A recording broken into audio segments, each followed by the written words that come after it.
We've got a mic check. We've got a mic check. We've got a mic check. Mic check, mic check. Hi, I'm Abby. I have a lot of records, and the following explains quite literally everything you need to know about how I experience music. Before I ever heard the Beatles, I heard the Sonics.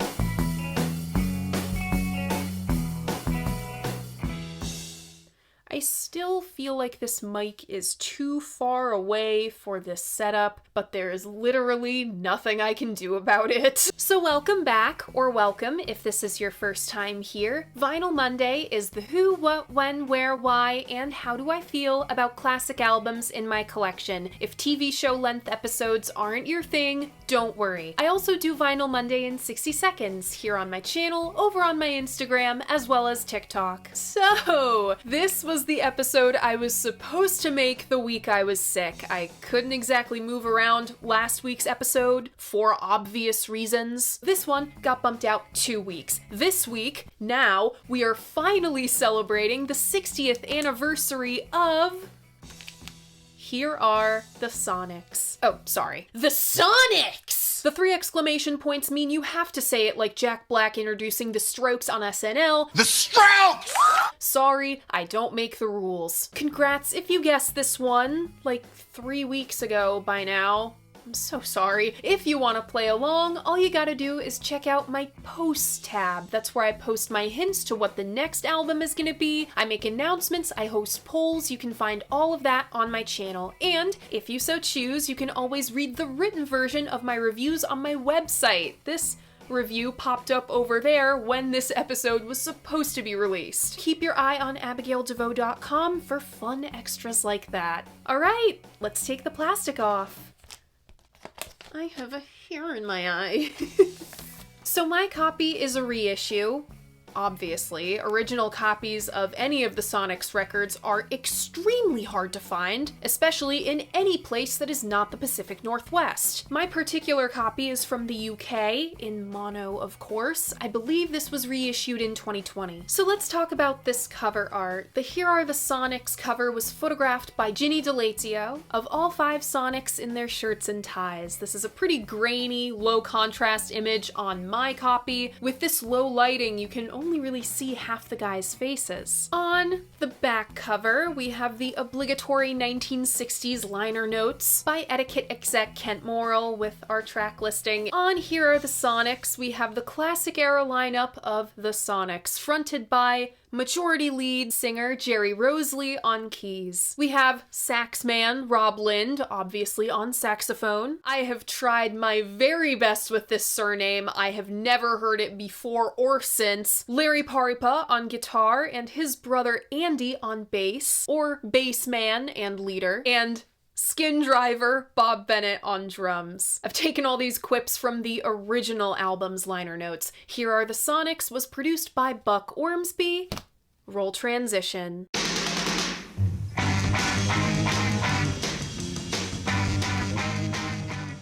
(1960) Tacoma, Washington, a blue-collar, working-class coastal town not far from McChord Air Force Base. Once in a while, the poor civilians of Tacoma would be woken up in the middle of the night terrified because they heard the boom of the odd fighter jet breaking the sonic barrier. Hence the name, the Sonics. Living behind an Air Force base myself, I know a thing or two about being woken up in the middle of the night by a sonic boom.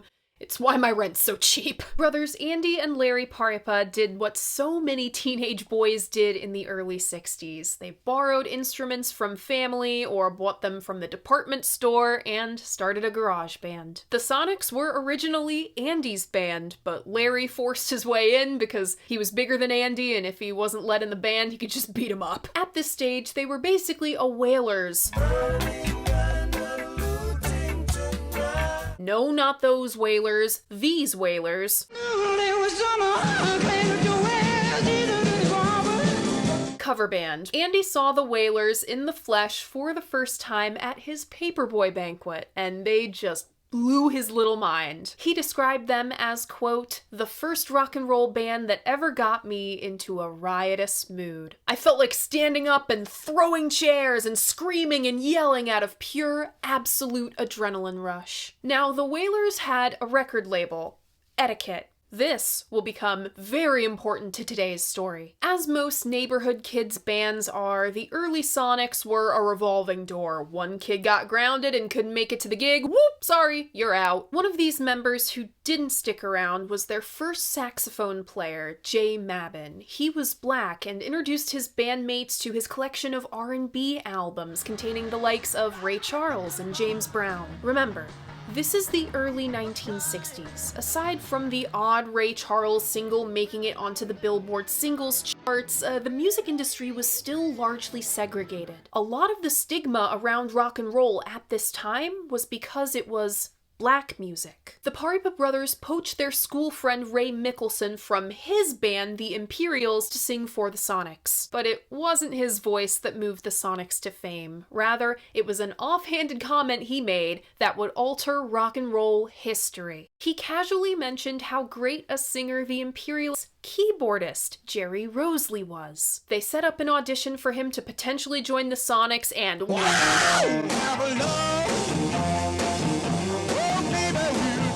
oh my god, my voice is gonna be gone by the end of this episode. Jerry wasn't the first to sing like that by any means. See Little Richard's Woo! And the aptly named Screamin' Jay Hawkins. I'm not even going to try to do what he did.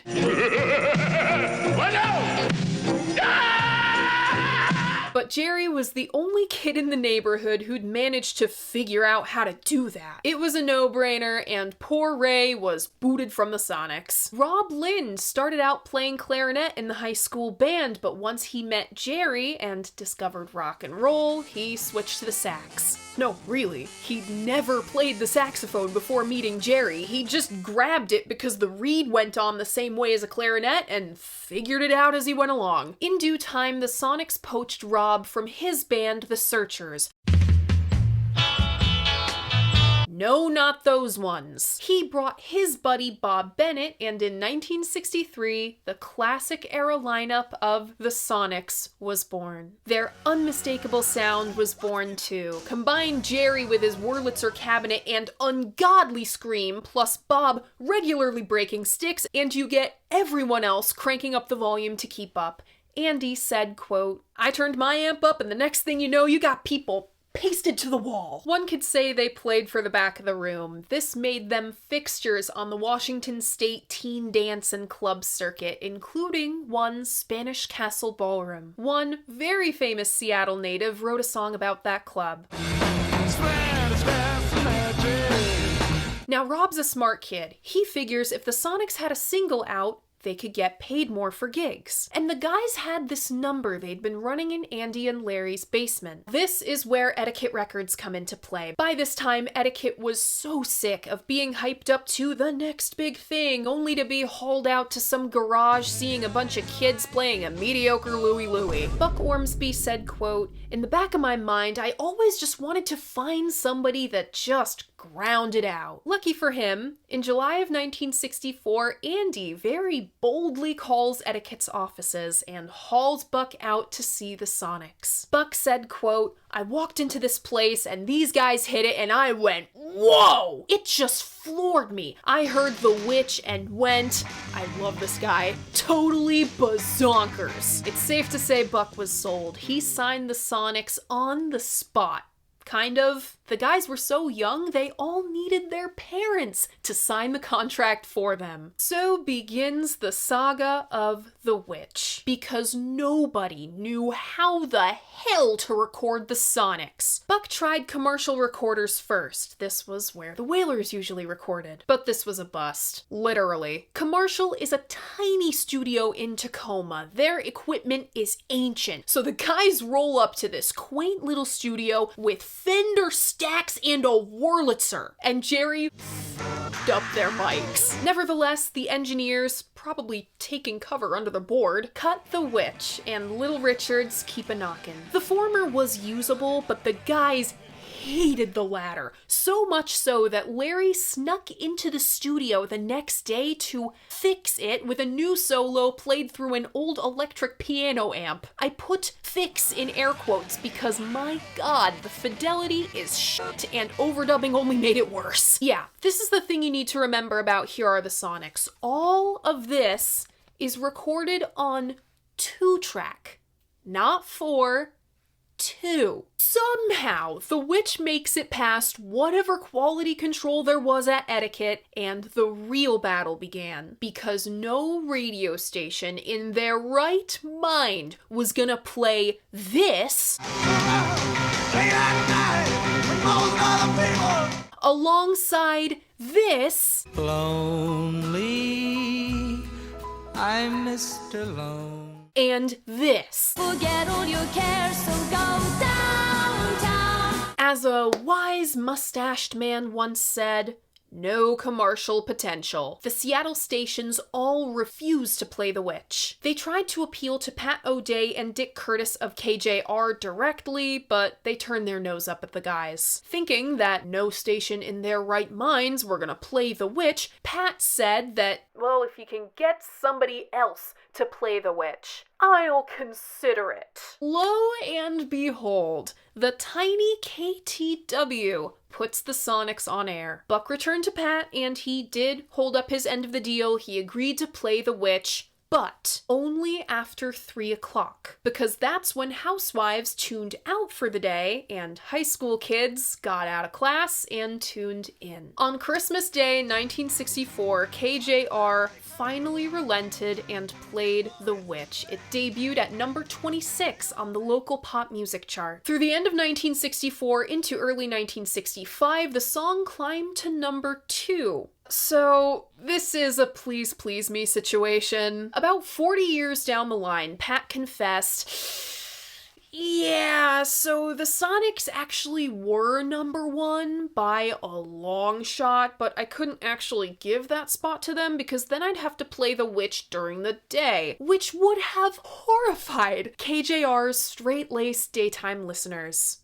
Another radio DJ swayed by that sweet, sweet ad money. For all intents and purposes, I call The Witch a local number 1 hit. Pat can fuck off. It was Etiquette's first hit since Whalers at the Castle, like 8 years before. After some legal trouble with Little Richard's publishing company, once they heard Keep a Knockin' was doing well as the B-side, they wanted a bigger piece of the pie, the Sonics had to write a new B-side, and fast. Buck told the guys about this and booked them a session for the very next day. In about 30 minutes and a total panic, the Sonics spat out one of their signature songs, Psycho. The Witch, with Psycho on the B-side now, was quickly rushed out and became an even bigger hit, getting airtime in Pittsburgh, Cleveland, Orlando, and San Jose. Etiquette finally realized the Sonics had real potential here and cobbled them into Audio Recording Studios, real creative name, to cut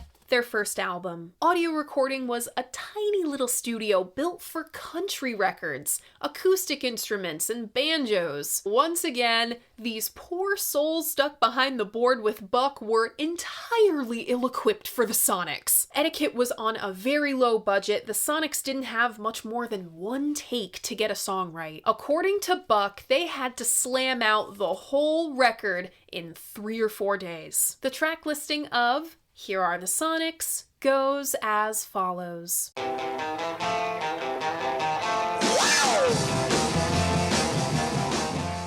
Opening up side 1, we have The Witch, followed by Do You Love Me? Then Roll Over Beethoven, next Boss Hoss, Dirty Robber, and side 1 closes with Have Love Will Travel. Opening up side 2, we have Psycho, followed by Money That's What I Want. Then Walkin' the Dog, next Nighttime is the Right Time, followed by Strychnine, and the album closes with Good golly, Miss Molly. Here Are the Sonics was released in March of 1965 and triggered a mini moral panic among the denizens of Tacoma. Louis R. Guzzo of the Seattle Times spent his whole career crashing out over rock and roll. He wanted to purify the American youth of this newfangled fad in favor of classical music. His rants were legendary. And I quote from this book: "With long-haired rock and roll singers in stovepipe pants and jackets setting the style, it's becoming increasingly difficult to tell which is a boy and which is a girl, or, for that matter, which is the neighbor's sheepdog and which is his teenage son." This guy would have hated the Sonics shows. Girls screaming, kids dancing. Dancing was still forbidden at events. Jerry would regularly pull out a big dummy bottle labeled XXX and took swigs during Strychnine. The Sonics opened for some of the biggest pop acts of the mid-1960s. Herman's Hermits, the Kinks before Ray swung on the wrong guy and got them kicked out of America for a few years. The Beach Boys and leaders of the pack themselves, the Shangri-Las. In April of 1966, the Shangri-Las played the Spring Spectacular at the Seattle Coliseum. They were on the bill with the Mamas and the Papas, and I think the Lovin' Spoonful. The Boom documentary refers to this specific gig as, quote, the Shangri-Las incident. Oh boy, these dumbasses agreed to back the Shangri-Las before A, hearing any of their music, and B, not bothering to ever learn their music. It's fine. They're a gruel group. How hard can it be? Oh no. Oh no. Oh my god. They totally butchered the gig. I'm talking historically bad, seriously messed up their reputation, and the girls just about ripped them a new one backstage. So Columbia did express interest in the Sonics, but Etiquette erroneously put the kibosh on it without even a second thought, thinking they could better promote or handle the Sonics than a major label. These guys couldn't ever quite break out of their regional bubble because A, Etiquette just didn't have the resources to promote them, and B, their sound was about a decade ahead of its time. They released re-recordings of The Witch and Psycho on their third album, introducing the Sonics. They'd moved to California by this time. Something compelled them to cover Frank Zappa, I don't know what. It was such a critical and commercial failure, it tanked the whole band. To this day, introducing the Sonics is one of the worst decisions in rock and roll history. But a Sonics revival was imminent come the 1980s. The Witch is on Volume 2 of My Nuggets set. Strychnine was put on Nuggets Volume 2 Punk in 1984. Hold the phone. Aren't the Vagrants on the original Nuggets? Give me a... Come on. Electric Prunes, Standells, Strange Loves, Knickerbockers. Well, I'll be damned. Respect by the Vagrants.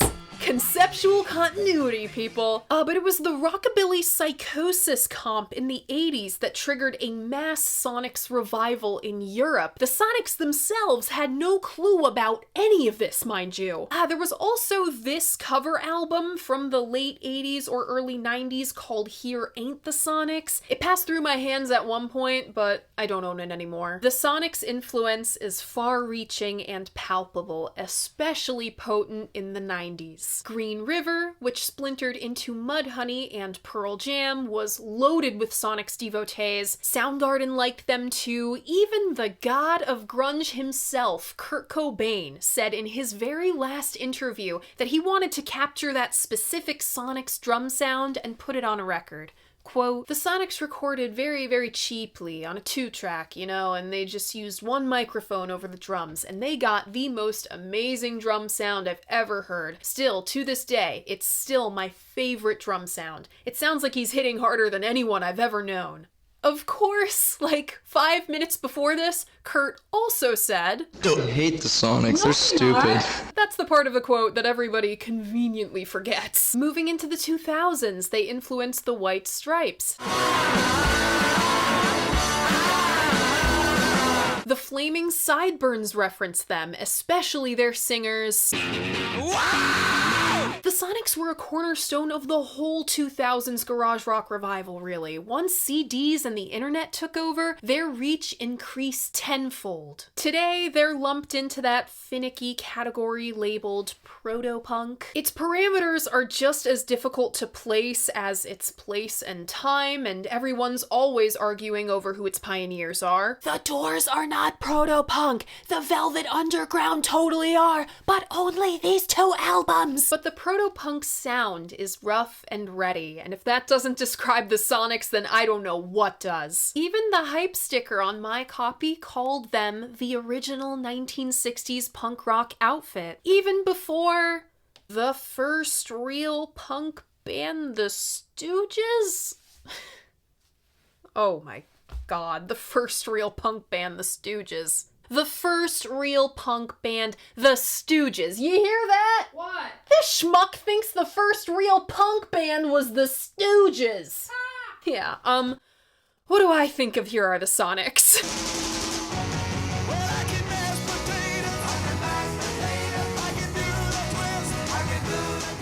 Going in. It's true. I heard the Sonics before I ever heard the Beatles. Have Love Will Travel beat You Can't Do That to my ears by a week. That decisive turn of fate dictated a lot of the music I went on to love. I am the god of hellfire! Here comes countdown.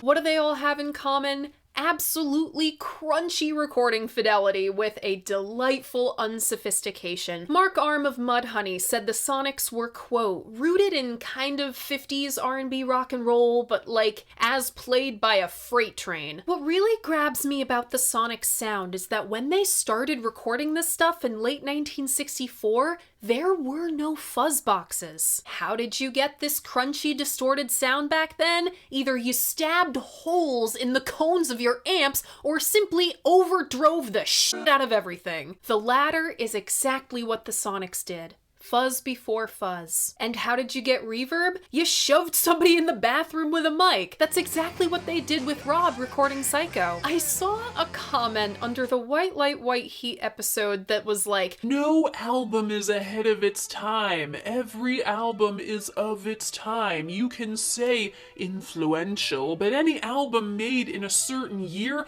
belongs to that time in history. I'm sorry, but that is some of the dumbest shit I have ever heard. The only thing even vaguely similar to the Sonic sound at this time was the Kinks, and they were in England and went on to do something completely different. Mike McCready backs me up on this one. He describes the Sonics as a primordial force. Quote, they were before everybody, and it was dark. Though Here Are the Sonics came out in spring of 1965, the music is an artifact of a pre-Beatles rock and roll. This is the stuff that every local group played. It was just the Sonic sound that set them apart. Here Are the Sonics' front line is the vocals and drumming. Jerry Rosalie and Bob Bennett are the undisputed MVPs of this album. Here Are the Sonics' opener, The Witch, pretty much lays out everything you need to know about the Sonics. This was originally supposed to be a dance craze bait. Do the mashed potato, do the twist,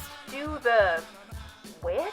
Luckily Buck and the guys told Jerry that was fucking stupid. He reworked the lyrics into the long tradition of rock and roll songs about the evil, no good woman, which of course came from the blues. And the search for a rhyme made The Witch about a girl with an STD. She's gonna make you itch 'cause she's the witch. Incredible. No notes. The Witch isn't much more than 2 chords with a third thrown in for the turnaround that everyone plays together. Guitar, bass, organ, and saxophone. They all link on the, quote, Gatling gun snare hook. The rhythm section plus Rob Lind playing this riff make it sound like a 60s Halloween novelty song in the best way possible. It's not a Hanna-Barbera cartoon. It's peering over the edge of your bed, hoping whatever's under there doesn't grab you and drag you away. Jerry's Wurlitzer wobbles and Rob's saxophone buzzes are high voltage like one of Dr. Frankenstein's resurrecting contraptions. Pair that with Jerry's 1,000-watt screams. Oh my god, I feel like I'm gonna regret this. And it's perfect. He sounds like a mad scientist when the experiment's gone wrong. The witch is driven by the, quote, atomic tub thumping, I get knocked down. no, not that one, of Bob Bennett. I don't think you understand how hard Bob had to drum to sound like this on a record in 1964. He'd have been breaking sticks and heads left and right to cut through everyone in front of him. Bob fires us into the beginning of Do You Love Me like a goddamn cannon. This is the first of 8 covers on Here Are the Sonics, originally recorded as an R&B tune by The Contours.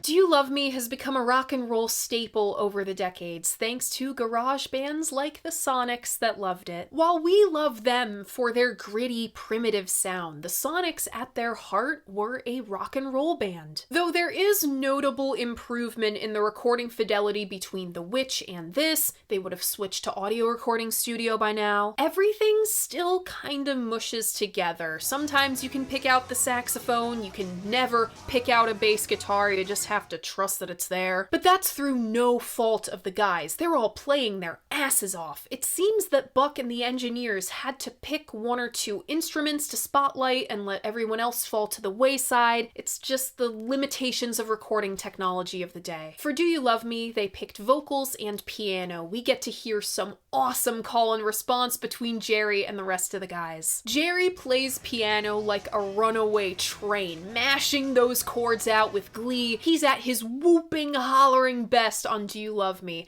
I hear more Little Richard or Jerry Lee Lewis than Screamin' Jay in here, especially in that last excitable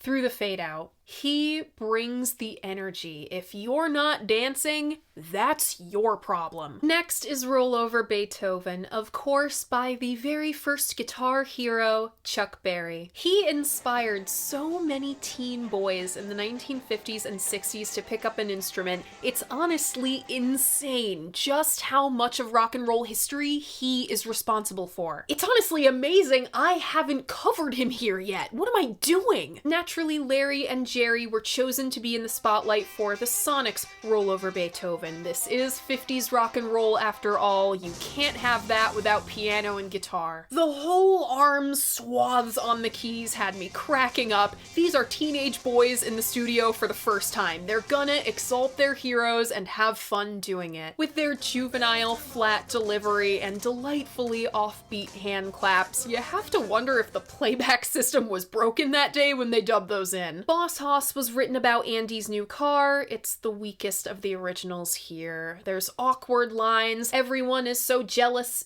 at me. With this car, I just can't lose, but this is an album made by under 20s. They write about cars and girls. Rob was finally picked to be in the spotlight. He buzzes away through the track and even gets a fire-spitting solo. It's very rare nowadays that a saxophone makes it onto a rock record unless it's a conscious reference to the pre-Beatles era. It's so of its time. Speaking of exalting their heroes, the Sonics covered their hero band, the Wailers, and Dirty Robber. Listen to the Wailers and you will pick out strands of the Sonics' DNA. The rock and roll saxophone, high energy vocal delivery, and 12-bar boogie-woogie arrangements. The Sonics put Dirty Robber into overdrive, kick up the tempo, hard fire the drums, let Larry rip on a guitar solo, and another shockwave scream for good measure. If you can believe it, Jerry actually takes his vocals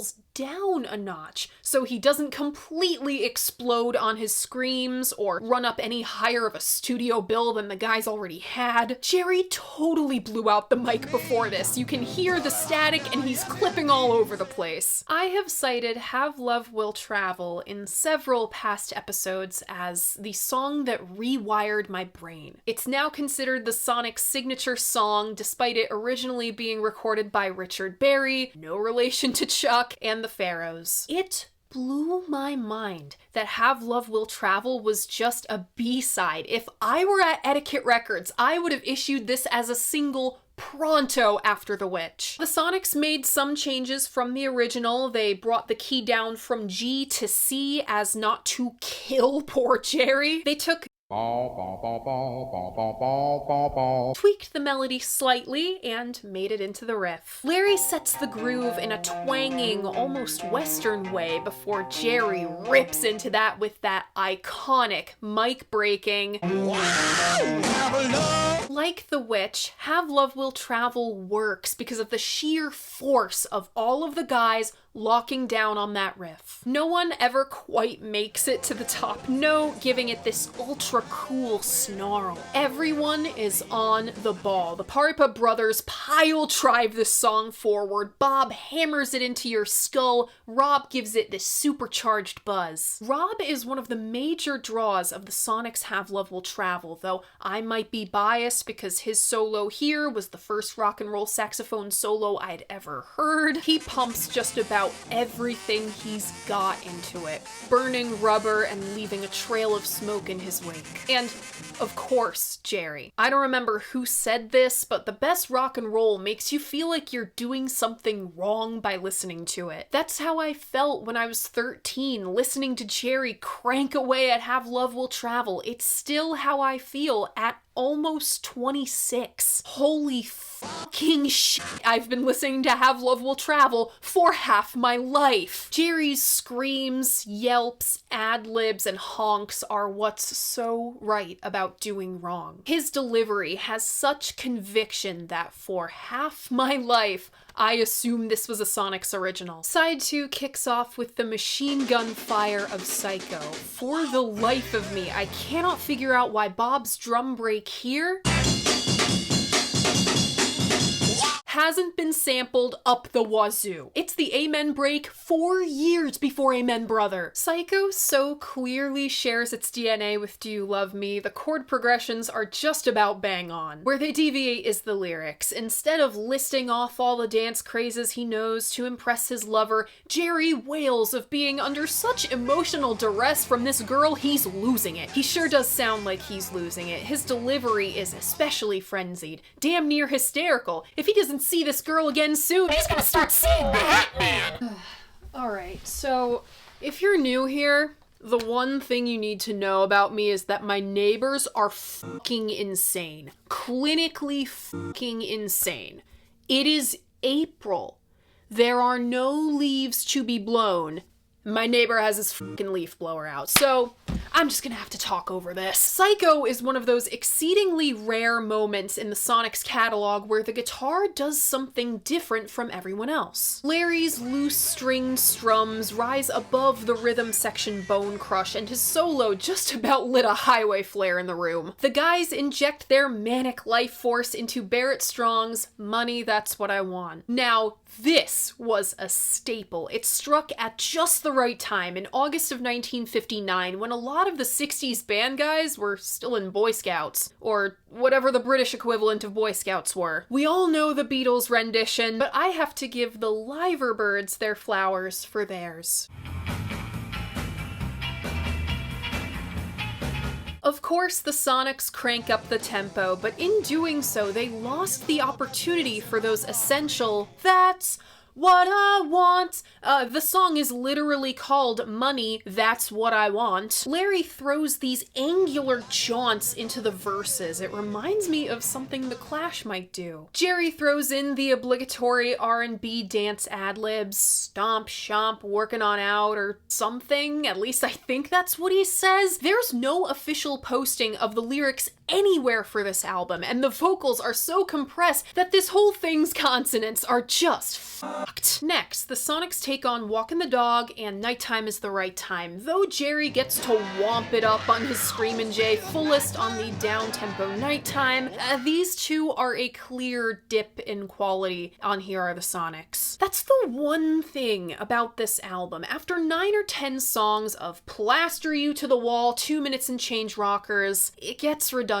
You can tell these guys only knew this handful of chords and were still very green in writing their own material. But this knuckle-dragging brutality was the Northwest Sound. The original Northwest Sound. This was a local band out of a scene of local bands, and this is what the local bands played. On the surface, Strychnine is about drinking poison for the hell of it, even harking it to others. If you listen to what I say, you'll try strychnine someday. The careful keys in the very beginning are like peeking around a darkened corner. They're answered by Rob descending into the vocal motif. I know the Velvet Underground had no clue about the Sonics. No one did until well into the 80s. This drumming is primitive and aggressive like Mo Tucker's on heroin. Strychnine is aggressive and bizarre. This riff feels like it's upside down, the bossy, loud basement party rock, and more Little Richard Stein's monster vocals. If the Shangri-La's incident is any indication, the song's about alcohol. You may think it's funny that I like this stuff, but once you've tried it, you can't get enough. Unfortunately, Here Are the Sonics ends with a lackluster Good Golly Miss Molly. I'll still dance to it. It's impossible not to move to the Sonics. But when you consider the great material we've had before this, The Witch, Have Love Will Travel, Psycho, even the better covers like Do You Love Me, Good Golly Miss Molly is just good. On the one hand, Here Are the Sonics is an album of standards every young rock band was playing in the 60s. Every band starts out as a really great cover band. You went to a birthday party, dance, graduation. These are the songs you'd hear. If you could play a rollover Beethoven, Do You Love Me, Money That's What I Want, Worth Its Salt, you were on track. But on the other hand, you did not play them like this, especially in 1965. They dipped their toe into spooky subject matter. Hello, the Cramps.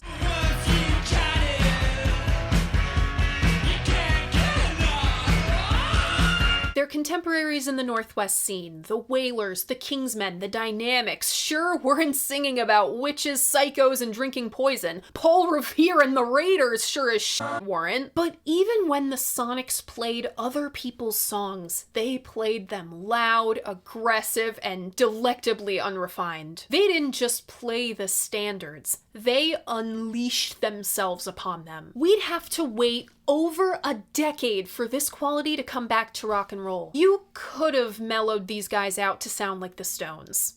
It's possible, but that would have been copacetic. The Sonics are a garage band in the truest sense. Playing in garages doesn't sound good. They're so jagged around the edges, they might have been the birth of proto-punk, as we'd call it today. The Sonics came from an industrial city. That's one of the very few requirements for that label in my book. And they certainly had the attitude. Birth of proto-punk or not, the Sonics were absolutely my birth for the love of the genre. These guys had me seeking it out before I even knew what it was. It's similar to how Siamese Dream, my very first favorite album, dictated my music taste. The Sonics dictated my need for noise. But not this one, you fucking asshole! From a production standpoint, Buck Ormsby did everything wrong with the Sonics. But never before had a band so technically wrong been so right. All the best rock and roll feels like you're doing something wrong by listening. If that much is true, Here Are the Sonics is so wrong, it was revolutionary. My personal favorites off this one are The Witch, Do You Love Me, Rollover Beethoven, Have Love Will Travel, and Psycho. Remember, if you want to hear all of my favorites from all of the Vinyl Mondays, I have a Spotify playlist linked in my description. I update it every week. And that was Here Are the Sonics 60 years later. What do you think of this album? What do you think of the Sonics? Leave a comment letting me know. I love hearing what you guys have to say about albums that I love. And remember, despite what some guy on the internet says, your opinion matters. If you like what I do here, you should like this video and subscribe to my channel. I post new episodes of Vinyl Monday, Monday mornings at 11, and a new Dolls Pod every other Friday at noon. Thank you so much for watching, and I'll see you guys very soon. Bye!